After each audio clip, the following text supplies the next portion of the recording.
یا رب لک الحمد کما ینبغی لجلال وجہک وعظیم سلطانک۔ اللہم صلی علی سیدنا و مولانا محمد وعلی آل سیدنا و مولانا محمد وعلی اصحاب سیدنا و مولانا محمد وبارک وسلم علیہ۔ قرآن مجید کو ہم ایک تسلسل کے ساتھ پڑھنے اور سمجھنے کی کوشش کر رہے ہیں۔ سورۃ النساء کی ان آیات کا ہم مطالعہ کر رہے ہیں، اور آج کی ملاقات میں سب سے پہلا حکم جو اللہ رب العزت کی طرف سے ہمیں مل رہا ہے وہ شاید اس انسانی دنیا میں رہنے والے تمام لوگوں میں اہل اسلام کے لیے اور مومنین کے لیے ایک خصوصی تحفہ ہے۔ اللہ رب العزت فرماتے ہیں کہ جب بھی تمہیں کوئی سلام کرے تو تم اس سلام کا زیادہ بہتر جواب دو، یا پھر کم از کم جن کلمات کے ذریعے سے وہ تمہیں سلام کر رہا ہے اور تمہاری سلامتی کی دعا کر رہا ہے تم وہی ان تک لوٹا دو، کیونکہ اللہ تعالیٰ ہر چیز کو دیکھتا بھی ہے، حساب اس کا کر رہا ہے، اس کا اندازہ وہ کرتا ہے۔ بنیادی تعلیم یہ دی گئی کہ مسلمان ایک دوسرے کے بھائی، ایک دوسرے کے قریبی، ایک دوسرے کے دوست ہوا کرتے ہیں۔ جب بھی وہ آپس میں ملاقات کریں تو انہیں ایک دوسرے کو سلامتی کی دعا دینی چاہیے۔ اس لیے السلام علیکم ورحمۃ اللہ وبرکاتہ، یا صرف السلام علیکم، یا صرف السلام علیکم ورحمۃ اللہ، ان کلمات کو اہل ایمان ایک دوسرے کے ساتھ تبادلے کے طور پر اختیار کرتے ہیں۔ وہ محض ایک ایسی ملاقات نہیں ہے کہ جس میں کوئی شخص اپنے آنے کی خبر دیتا ہے، بلکہ اس میں نیک تمناؤں کا اور اچھی دعاؤں کا بھی تبادلہ ہوتا ہے۔ تو اللہ کے رسول صلی اللہ علیہ وسلم نے بھی یہ بات ہمیں تعلیم فرمائی کہ اے لوگو تم سلام کو عام کرو۔ پورے قرآن مجید کا مطالعہ کر کے دیکھ لیجئے، سلام کو عام کرنے کی تعلیم دی گئی ہے۔ مصافحہ کرنے اور معانقہ کرنے کے بارے میں کوئی حکم نہیں ملتا۔ یہ حکمت بھی ہمیں سمجھ جانی چاہیے، اور خاص طور پر آج کل کے جو حالات ہیں جس میں ایک وبا کا ہم شکار ہو رہے ہیں، تو اس میں تمام انسانوں کو اور بطور خاص مسلمانوں کو مصافحہ کرنے سے اور معانقہ کرنے سے گریز کرنا چاہیے، چاہے ان کے علاقے کا کلچر ہو، لیکن جس کی تعلیم اللہ کی طرف سے نہیں آئی تو اس کو چھوڑنے میں کوئی حرج نہیں ہے، اور جس میں خاص طور پر بیماری کے بڑھنے اور نقصان کا اندیشہ ہو تو اس کو تو لازماً چھوڑ دینا چاہیے۔ سلام کو عام کرنا، دعاؤں کا تبادلہ کرنا، ایک دوسرے کے لیے اچھی خواہشات کا اظہار کرنا، بس اس کو رواج دیا جائے۔ پھر آج کی ملاقات میں اللہ رب العزت نے انسانی جان کی حرمت کا بطور خاص ذکر کیا، اور کہا کہ کسی بھی شخص کو قتل کرنے کی تمہیں اجازت نہیں ہے، اور اگر کسی نے جو ہے وہ خطا سے یعنی غلطی سے قتل کر دیا ہے تو باقاعدہ اس کے بارے میں اسے دیت ادا کرنی پڑے گی، یا کسی غلام کو آزاد کرنا پڑے گا، اس کے باقاعدہ احکام اس میں تعلیم کیے گئے ہیں۔ لیکن جس نے کسی مومن کو قتل کیا ہے اس کے بارے میں انتہائی سخت انداز میں اللہ رب العزت ہمیں تعلیم کر رہے ہیں کہ جس نے کسی مومن کو قتل کیا جان بوجھ کر تو اس کا ٹھکانہ جہنم ہے، جس میں وہ ہمیشہ ہمیشہ رہے گا۔ وہ اللہ کے غضب کا شکار ہوگا، اور اس پر اللہ تعالیٰ کی لعنت ہوگی، اور اس کے لیے بڑا عظیم عذاب تیار کر رکھا ہے۔ دیکھیے دنیا میں عدالت جو اس سے سزا دے گی جان کے بدلے میں، جان کی صورت میں یا دیت کی صورت میں، وہ تو ہوگی ہی، لیکن اللہ تعالیٰ کی طرف سے اسے ابدی جہنم کا وعدہ اس سے کیا جا رہا ہے، اور اسے ڈرایا جا رہا ہے۔ کیسی عجیب بات ہے کہ اتنے واضح حکم کے باوجود ہم انسانی دنیا میں مسلمان ایک دوسرے کو قتل کرنے میں، اور محض اپنے ذاتی اختلاف کی بنا پر، یا بعض اوقات بغیر کسی اختلاف کے، کسی عصبیت کی بنا پر، کسی جہالت کی بنا پر کسی بھی صاحب ایمان کو قتل کر دیتے ہیں، اور اس میں کوئی حرج محسوس نہیں کرتے۔ کیسی نادانی ہے کہ دنیا میں بھی سزا کا شکار ہو سکتے ہیں وہ لوگ، لیکن اگر دنیا میں سزا سے بچ بھی جائیں تو قیامت کے روز ہمیشہ کا عذاب اور جہنم اور اللہ تعالیٰ کی طرف سے جو لعنت ہے اس سے وہ نہیں بچ پائیں گے۔ تو یہ کتنی بڑی نادانی ہے، اس کے بارے میں یقیناً ہمیں سوچنا چاہیے۔ پھر اللہ رب العزت نے آج کی ان آیات میں قصر نماز کرنے کی باقاعدہ اجازت دی، کیونکہ اللہ تعالیٰ اہل ایمان کے لیے اور تمام انسانوں کے لیے عمومی طور پر، ایمان والوں کے لیے تو خصوصی طور پر مختلف کاموں میں سہولتیں پیدا کرتا ہے، ریلیکسیشن مہیا کرتا ہے۔ سفر کی حالت میں اگر کوئی شخص مسافر ہو تو وہ سفر کی حالت میں قصر نماز ادا کر سکتا ہے، اور قصر نماز سے مراد یہ ہے کہ جو بھی 4 رکعتوں والے فرض تھے اب وہ 2 رکعتیں ادا کی جائیں گی۔ عصر کی نماز میں جیسے عشاء کی نماز میں اور ظہر کی نماز میں 4 فرضوں کے بجائے 2 فرض ادا کر کے اپنے سفر کو جاری رکھا جائے گا۔ تو یہ سہولت اللہ رب العزت نے باقاعدہ اس بات میں ہمیں عطا فرما دی۔ اس کے ساتھ ساتھ اللہ تعالیٰ نے نماز کے بارے میں خصوصی تلقین فرمائی اور کہا کہ یہ تمہیں ہر صورت میں ادا کرنی چاہیے۔ دیکھیے، نماز ان عبادات میں سے ایک عبادت ہے جسے کسی بھی حال میں نہیں چھوڑا جا سکتا، چاہے کوئی شخص بیمار ہو، سفر میں ہو، اور آج کی اس آیت میں تو حالت جنگ میں کہ جب انسان کو اپنی جان کے جانے کا خطرہ ہوتا ہے، دشمن جو ہے وہ ہر لمحے اس کے لیے کوشش کر رہے ہوتے ہیں، تو اس موقع پر بھی اللہ رب العزت نے یہ تعلیم دی کہ تم اہل ایمان اگر حالت جنگ میں ہو تو اپنے اس لشکر کو 2 حصوں میں تقسیم کر لو، اور ایک حصہ جو ہے وہ ان میں سے ایک گروہ وہ نماز ادا کرے، اور دوسرا حصہ جو ہے وہ دشمن سے حفاظت کا بندوبست کرے۔ اس اعتبار سے جب یہ حکم ملتا ہے تو نماز میں آسانیاں ضرور مہیا کی گئیں کہ بیماری کے عالم میں کوئی کھڑے ہو کے نماز ادا نہیں کر سکتا تو بیٹھ کے پڑھے، بیٹھ کے نہیں پڑھ سکتا تو لیٹ کے پڑھے، اور اگر حرکت بھی نہیں کر سکتا تو محض اشاروں سے اس کی نماز ہو جائے گی۔ گویا کہ نماز کو ہر صورت میں ادا کر دینا چاہیے، یہ نہیں سوچنا چاہیے کہ میں تو اب اس مشکل میں مبتلا ہوں، چلو نماز چھوڑ دیتے ہیں۔ نماز کو چھوڑنے کی کسی صورت میں بھی اجازت نہیں ہے۔ ناظرین اور سامعین، آج کی اس ملاقات میں ایک اور بہت خوبصورت آیت اور بہت اچھی تعلیم ہمیں عطا کی گئی ہے۔ اگر ہم واقعی اس کو اپنا لیں تو دنیا کے بے شمار فساد اور بے شمار خرابیاں وہ اس کی وجہ سے ختم ہو جاتی ہیں۔ ہم دیکھتے ہیں کہ ہم مختلف لیڈرز، مختلف جماعتیں، مختلف گروہ ان کی حمایت کرتے ہیں، اور خاص طور پر جو قانون کے شعبے سے تعلق رکھنے والے وکلاء ہیں وہ بھی، اور ججز بھی وہ ہی، لیکن خاص طور پر جو وکلاء ہیں ان کے بارے میں آج کی یہ آیت ہے، اور کسی کی حمایت کرنے یا نہ کرنے والوں کے بارے میں بھی یہ تعلیم دی گئی۔ اللہ فرماتے ہیں کہ اللہ تعالیٰ نے تمہاری طرف جو حق کے ساتھ کتاب نازل کی ہے وہ تمہیں اللہ کا راستہ دکھاتی ہے، اور یہ اللہ تعالیٰ ہی کی طرف سے تعلیم ہے، اور اس میں حکم یہ دیا گیا ہے کہ جو بھی خائن ہیں، جو بددیانتی کرنے والے ہیں، جو ظلم کرنے والے ہیں، آپ ان کے حمایتی نہ بنیں، ان کے وکیل نہ بنیں، ان کا مقدمہ لڑ کے ان کی حمایت کر کے انہیں سزا سے بچانے کی کوشش نہ کریں۔ اللہ تعالیٰ نے یہ بات بھی ارشاد فرما دی کہ اچھا، اگر تم ان ظالموں کی حمایت دنیا میں کر لوگے اور انہیں بچا بھی لوگے تو قیامت کے روز انہیں کون بچائے گا؟ کیا اس وقت بھی تم ان کے وکیل بنو گے؟ اس لیے جو بھی اس شعبے سے تعلق رکھنے والے ہیں ان کے لیے یہ خصوصی حکم ہے کہ کسی ظالم اور کسی ایسے فرد کی وکالت نہ کریں کہ جن کے بارے میں انہیں یقین ہو کہ یہ جرم اس نے کیا ہوا ہے، اور جانتے بوجھتے وہ اس کو سزا سے بچانے کی کوشش کرتے ہیں۔ اور ویسے لیڈرز کی حمایت کرنے والے، جماعتوں اور گروہوں کی حمایت کرنے والے، ان سے یہ کہا گیا ہے کہ اگر وہ غلط کار ہیں، خیانت کار ہیں اور ظلم زیادتی کرنے والے ہیں تو تم ان کی حمایت نہ کرو، کیونکہ آج تو حمایت کر لوگے، قیامت کے روز جب اللہ کے دربار میں پیش ہوگے تو پھر اس معاملے کو کیسے آگے بڑھایا جا سکتا ہے۔ پھر اللہ رب العزت نے جناب رسول اللہ صلی اللہ علیہ وسلم کے بارے میں اسی پرانی بات کو دہرایا جو ہم جو ہے وہ سابقہ ملاقات میں بیان کر چکے ہیں، کہ جب حق واضح ہو چکا اور جناب رسول اللہ صلی اللہ علیہ وسلم نے وہ رہنمائی تمہیں عطا کر دی، تو پھر اس حق کے واضح ہو جانے کے بعد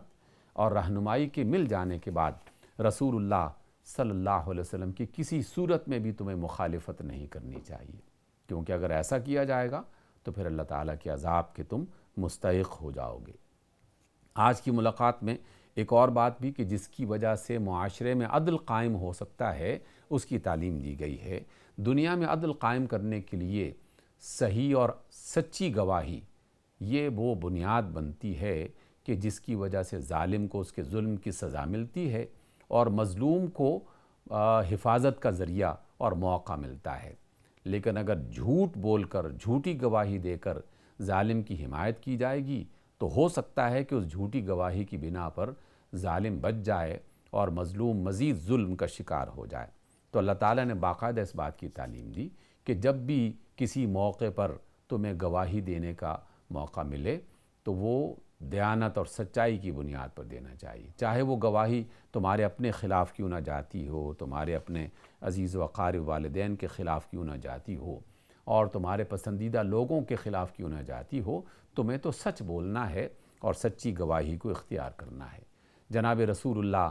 صلی اللہ علیہ وسلم ایک بار حرم کعبہ یا کسی دیوار کے ساتھ تیگ لگا کے بیٹھے تھے اور مختلف تعلیمات ارشاد فرما رہے تھے، لیکن جب جھوٹی گواہی کا ذکر آیا تو آپ علیہ السلام سیدھے ہو کے بیٹھ گئے اور مسلسل قول الزور، جھوٹی بات، جھوٹی گواہی اور شہادت زور، اس کا ذکر کرنے لگے اور اس کی مذمت کرنے لگے۔ تو اللہ کے رسول صلی اللہ علیہ وسلم نے بھی اور اللہ رب العزت نے بھی جھوٹی گواہی سے منع کیا ہے کیونکہ اس کی بنیاد پر عدل قائم نہیں ہوتا، اور جہاں عدل قائم نہیں ہوگا وہاں ظلم ہوگا، اور جہاں ظلم ہوگا وہاں اللہ تعالیٰ کی ناراضگی اور عذاب ہوگا۔ پھر آج کی ان آیات میں ایک اور آیت کو دہرایا گیا ہے در حقیقت، جو مختلف موقعوں پر مختلف انبیاء کے ذریعے سے بھی اور ہر دور میں اس کی ضرورت پیش آتی رہی ہے۔ کچھ شیطان صفت لوگ اور دین میں فرق کرنے والے، لوگوں کے اندر مختلف قسم کی غلط فہمیاں پیدا کرنے والے مختلف ہیلے، بہانے، ہتھ کنڈے استعمال کرتے رہتے ہیں۔ آج کل بھی یہ بات سنی جاتی ہے کہ جناب ہم تو قرآن کو مانتے ہیں، اور رسول اللہ صلی اللہ علیہ وسلم کی جب کوئی بات ان کے سامنے پیش کی جائے تو وہ اسے بعض اوقات ماننے سے انکار کر دیتے ہیں۔ اور سابقہ ادوار میں بھی علماء کی طرف سے بھی، دانشوروں کی طرف سے بھی اور بعض عام جاہلوں کی طرف سے بھی اللہ کی بات کو اور اس وقت کے رسول کی بات کو الگ الگ سمجھا جاتا تھا، اور اس کی وجہ سے وہ اللہ کی تعلیمات کو ماننے سے انکار کر دیا کرتے تھے، اور بظاہر وہ کہتے تھے کہ ہم تو اللہ کی بات مانیں گے، رسول کی بات نہیں مانیں گے۔ حالانکہ جو اللہ کی بات ماننے کا دعویٰ کرتا ہے اسے تو رسول ہی کے ذریعے سے یہ بات پہنچی ہے، تو جو رسول کی بات کا انکار کرے گا حقیقت میں وہ اللہ تعالیٰ کی بات کا انکار کرے گا۔ آج بھی اگر کوئی شخص یہ کہتا ہے کہ میں انجیل اور تورات پر ایمان رکھتا ہوں تو انجیل اور تورات کی تمام باتوں پر اسے ایمان رکھنا چاہیے۔ میں عیسیٰ اور موسیٰ علیہ السلام کی تعلیمات پر ایمان رکھتا ہوں تو ان کی تمام تعلیمات پر عمل کرنا چاہیے۔ اس لیے کچھ باتوں کو اختیار کر لینا اور کچھ باتوں سے انکار کر دینا یہ کسی صورت میں بھی مناسب نہیں ہے۔ پھر آج کی اس ملاقات میں اللہ رب العزت نے جناب مسیح علیہ السلام کے بارے میں ایک بہت بڑی غلط فہمی کو دور کر دیا۔ ایک گروہ یہ گمان بھی کرتا ہے بلکہ یقین کر کے اس کا ذکر کرتا رہتا ہے کہ ہم نے مسیح علیہ السلام کو قتل کر دیا۔ جو یہودی تھے اس موقع پر جنہوں نے جناب مسیح علیہ السلام کی تعلیمات کو ماننے سے انکار کیا تھا، اپنے تئیں انہوں نے ایک شخص کو صلیب پہ چڑھایا تھا، پھانسی پہ چڑھایا تھا، لیکن اللہ رب العزت کی طرف سے واضح طور پر یہ بات کہی گئی کہ نہ انہوں نے اسے قتل کیا اور نہ صلیب پر چڑھایا، بلکہ وہ محض ایک وہم میں رہے، اور اسی وہم کے اختلاف میں وہ آج بھی مبتلا ہیں۔ اللہ تعالیٰ نے اس نبی کو باقاعدہ اٹھایا اور اپنے پاس محفوظ کر لیا۔ جناب مسیح علیہ السلام کے معجزات اور ان کی عالی صفات کے بارے میں جہاں اللہ نے بیان کیا تھا، سابقہ ملاقاتوں میں اس کا ذکر ہوا، اس میں ایک بنیادی بات یہ بھی تھی کہ یہ مسیح وہ نبی ہیں کہ جنہوں نے گہوارے میں بھی لوگوں سے گفتگو کی، یعنی ابھی وہ بالکل گود میں تھے اور اپنی پیدائش کے بالکل اس ابتدائی کیفیت میں تھے، ابھی پیدا ہوئے اور فوراً ہی بعد انہوں نے لوگوں سے گفتگو کرنا شروع کر دی، جو کہ بالکل ایک انہونی بات تھی، ایک معجزہ تھا۔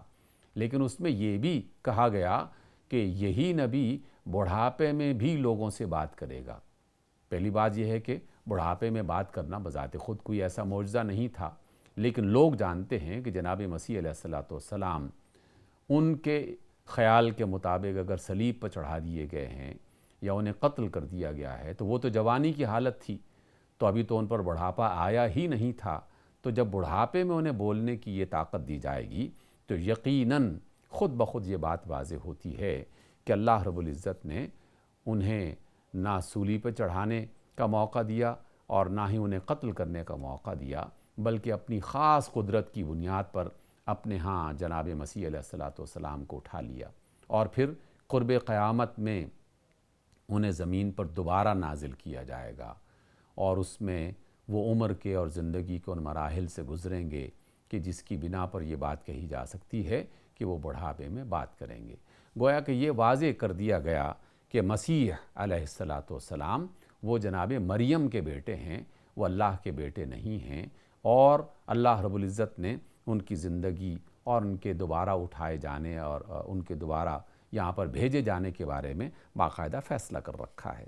آج کی ملاقات میں اللہ رب العزت نے ہمیں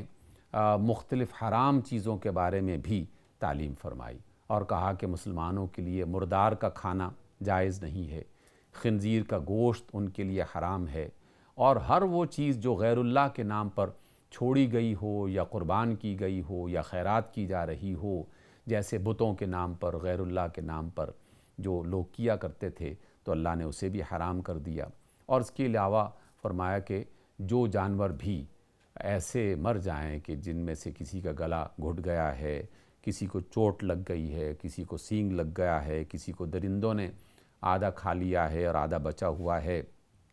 تو یہ سب جو ہے وہ تم پر حرام ہے۔ ہاں، اگر کوئی جانور کسی حادثے میں زخمی ہوا لیکن مرنے سے پہلے اسے ذبح کر دیا گیا اور اس پر اللہ کا نام لے لیا گیا، تو اب وہ تمہارے لیے جائز ہے۔ گویا کہ اہل ایمان کو کھانے پینے کے حوالے سے بھی پاکیزہ چیزوں کو کھانے کی تعلیم دی گئی اور حرام چیزوں سے انہیں منع کیا۔ اور پھر اللہ رب العزت نے ایک اور تعلیم بھی دی کہ قسمتوں کو معلوم کرنے کے لیے جو پرانے زمانے میں ایک رواج تھا کہ وہ تیر چلاتے اور تیروں کے ذریعے سے وہ اندازہ لگانے کی کوششیں کرتے کہ ہمیں یہ کام جو ہے وہ کامیاب ہوگا، ہمارے لیے اس میں فائدہ ہوگا یا نہیں ہوگا، تو اللہ نے کہا کہ اس طرح کی قسمتیں اور تیر اندازی کر کے اس میں سے کچھ شگون لینا یہ تمہارے لیے حرام ہے، اس کو اختیار مت کرو۔ سامعین گرامی اور ناظرین محترم، دیکھیے ہم ایمان لانے کے باوجود بھی آج بھی اسی جہالت میں جو ہے مبتلا ہیں۔ کتنے ہی ایسے کھیل کے میچز ہم نے دیکھے کہ جس میں باقاعدہ لوگوں کے سامنے یہ بیان کیا جاتا ہے کہ فلاں ٹیم جیت جائے گی اس لیے کہ ہاتھی نے یہ کہہ دیا ہے اور کچھوا یہ کہہ رہا ہے اور فلاں جانور وہ اس طرح سے چل رہا تھا، فلاں تیر نے یہ بتا دیا۔ تو اس طرح کے اندازے لگانا یہ لازماً غلط بات ہے اور اللہ تعالیٰ نے اسے حرام کر دیا ہے اور اسے فسق قرار دیا ہے۔ اس اعتبار سے آج کی ملاقات میں یہ بھی ہمیں تعلیم کیا گیا۔ ایک اور معاشرتی خرابی کی طرف نشاندہی کی گئی۔ ہم انسانی دنیا میں رہتے ہیں، باہم اختلاف اور اتفاق ہوتے رہتے ہیں۔ بعض اوقات کسی فرد یا کسی جماعت یا کسی گروہ کے ساتھ اگر ہماری مخالفت ہو تو ہم پھر ہر موقع پر اس کی مخالفت کرتے ہیں، اور بعض اوقات تو اس پر ایسے الزام لگاتے ہیں کہ جن گناہوں کو انہوں نے اختیار نہیں کیا ہوتا یا جو کام انہوں نے نہیں کیے ہوتے۔ تو اللہ رب العزت نے فرمایا کہ اگر تم کسی کی مخالفت بھی کرو تو مخالفت میں بھی عدل کو اختیار کرو، یعنی کسی کے ساتھ زیادتی نہ کرو اور انصاف کو تمہیں اختیار کرنا چاہیے۔ تو موجودہ دور میں اگر کوئی شخص کسی فرد کے بارے میں، کسی گروہ کے بارے میں، کسی جماعت کے بارے میں ایسا رویہ اختیار کرتا ہے کہ ایسے الزام اور تہمتیں ان کے ذمے لگا دیتا ہے کہ جو کام انہوں نے نہیں کیے، تو اللہ نے اس چیز سے منع کیا ہے۔ پھر آج کی ملاقات میں چور کے ہاتھ کاٹنے کی سزا جو دنیا میں امن و امان قائم کرنے کی ایک بنیاد ہے، اس کے بارے میں ذکر کیا کہ چوری کرنے والا مرد ہو یا عورت، اس کے ہاتھ کاٹ دیے جائیں۔ دیکھیے، جب بھی قرآن مجید میں سزاؤں کا ذکر ہوتا ہے تو وہ سزائیں اس لیے نہیں ہیں کہ سزائیں دینی ہیں، بلکہ وہ ایک طرح کا خوف مبتلا کرنا ہے، اور دنیا میں انسان کو جب پتہ چل جائے کہ فلاں جرم کی بنیاد پر اتنی کڑی سزا ہو سکتی ہے تو وہ اس جرم سے اپنے آپ کو بچانے کی کوشش کرے گا۔ ہمیشہ دو ہی طریقے ہیں انسانوں کو بہتر انسان بنانے کے لیے، ایک ترغیب دی جاتی ہے، تلقین کی جاتی ہے، سمجھایا جاتا ہے اور اگر کوئی شخص اس سے باز نہ آئے تو پھر سزا کا خوف اسے بتایا جاتا ہے تاکہ کسی بھی طریقے سے وہ اس جرم سے بچ جائے۔ آج کی اس ملاقات میں ایک اور خوبصورت آیت ہمیں عطا کی گئی۔ اللہ رب العزت نے فرمایا کہ ہم نے قرآن مجید کو سابقہ تمام آسمانی کتابوں اور مہیمن بنایا ہے۔ مہیمن کا معنی ہے نگران۔ یہ ایک ایسا نقطہ ہے کہ جس کی وجہ سے ہم بہت ساری گمراہیوں سے بچ سکتے ہیں۔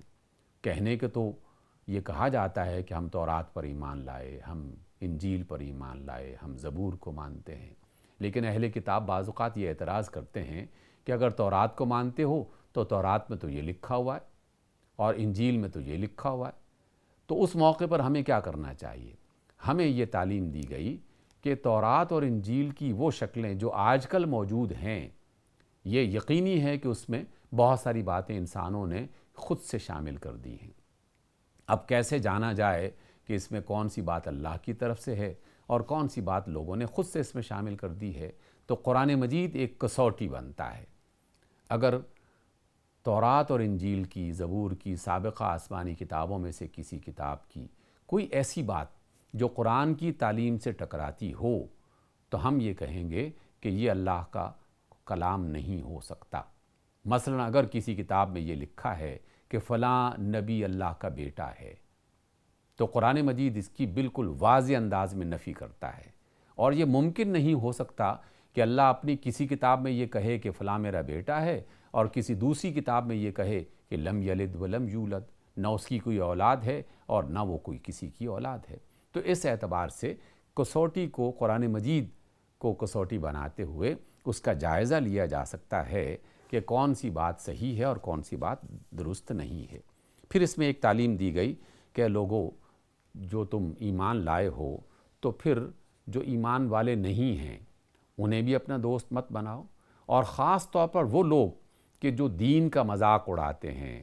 جو اللہ کے رسول کی تعلیمات کا مذاق اڑاتے ہیں، تو ایسے لوگوں کے ساتھ تو قطعی طور پر دوستی مت بناؤ، کیونکہ ایسے غلط کار لوگ اگر ہمارے دوست بنیں گے تو آہستہ آہستہ ہم بھی انہی کے گناہ میں شریک ہونا شروع ہو جائیں گے، اور ایک وقت آتا ہے کہ آدمی بے دھیانی میں اسی طرح دین کا اور دین کی تعلیمات کا مذاق اڑانے لگتا ہے کہ جس طرح وہ ناہنجار لوگ دین کا مذاق اڑاتے ہیں۔ پھر یہ تعلیم دی گئی کہ اللہ نے یہ ساری تعلیمات جو تمہیں دی ہیں رسول اللہ صلی اللہ علیہ وسلم کو مخاطب کرتے ہوئے ہمیں در حقیقت سکھایا گیا ہے کہ اے رسول، ہم نے آپ کو جو دین عطا کیا ہے اسے لوگوں تک پہنچانے کا اہتمام کیجیے۔ گویا کہ جو رسول اللہ صلی اللہ علیہ وسلم نے پہنچایا، اللہ نے رسول کو وہ تعلیم دی، رسول اللہ نے وہ پوری دیانت کے ساتھ لوگوں تک پہنچا دیا، اور اس کے بعد یہ ذمہ داری ہم پر لگا دی۔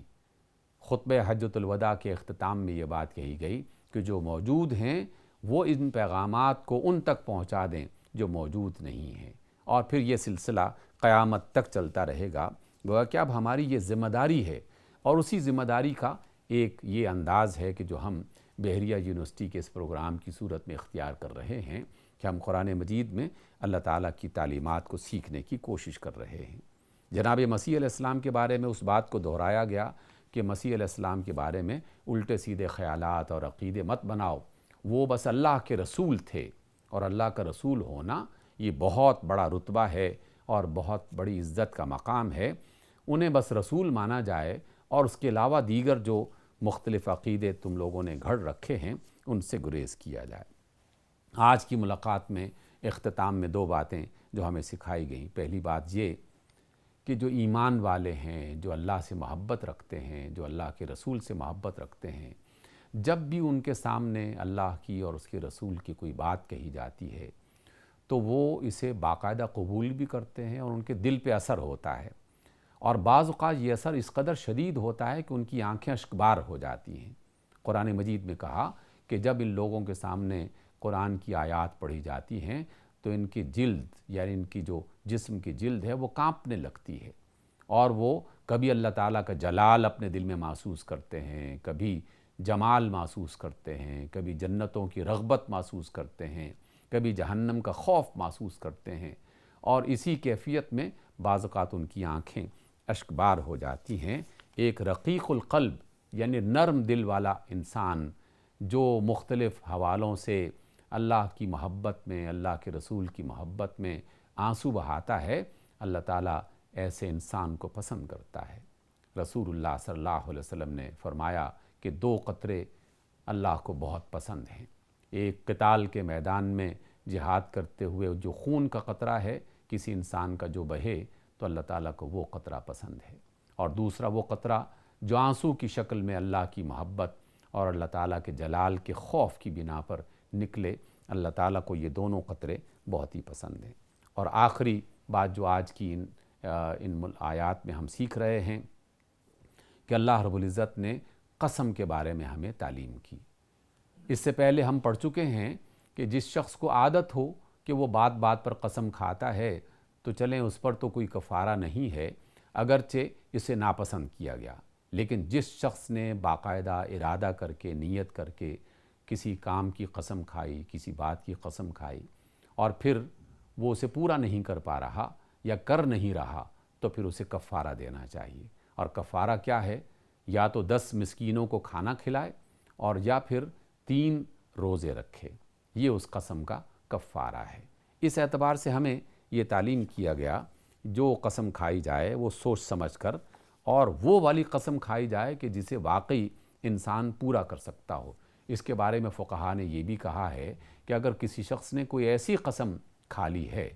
کہ جس میں اللہ تعالیٰ کی نافرمانی موجود ہو، مثلا کسی رحم کے رشتے کے بارے میں یہ انسان سوچ کے فیصلہ کر لیتا ہے کہ آئندہ میں فلاں سے نہیں ملوں گا، آئندہ فلاں سے بات نہیں کروں گا، فلاں کا حق میں نہیں دوں گا، اس طرح کی، اور پھر قسم بھی کھا لیتا ہے، تو یہ تو سراسر نافرمانی ہے۔ تو پھر اس کا حکم بھی کیا ہے کہ اس قسم کو لازماً توڑا جائے۔ ایسا نہیں ہے کہ میں نے تو چونکہ قسم کھا لی تھی اس لیے اب یہ گناہ میں کرتا رہوں، نہیں، اس گناہ سے بچنے کے لیے قسم کو توڑا جائے گا، اور قسم کو توڑنے کا کفارہ جو 10 مسکینوں کو کھانا کھلانا یا 3 دن کے روزے رکھنا ہے، بس وہ کفارہ ادا کیا جائے اور اس گناہ کے ارادے سے اپنے آپ کو محفوظ کرنے کی کوشش کی جائے۔